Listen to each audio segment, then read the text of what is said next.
finally ready to finish up the rest of the bike, putting on the Ducati Corse decals that go on the lower fairings of the bike. So there's a couple things that we're gonna need before we get started. Of course, we're gonna need the decals.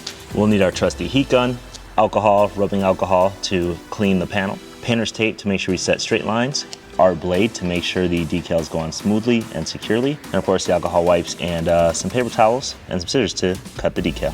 Now these decals came with the rest of the R kit that I had ordered in, I don't think I made a video about this, but I had put the tail decals on already. You guys have seen those.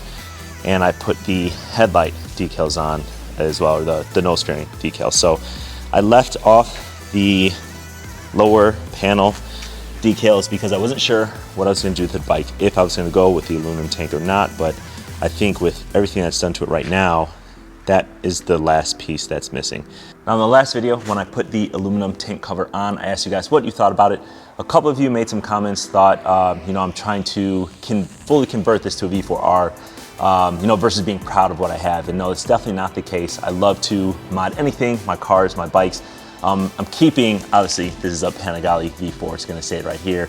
And if you know Panigales, you're definitely gonna know it's not an R if you look closely by any means. I mean, I don't have the full exhaust, I don't have the carbon all over. I definitely have like carbon pieces, things like that.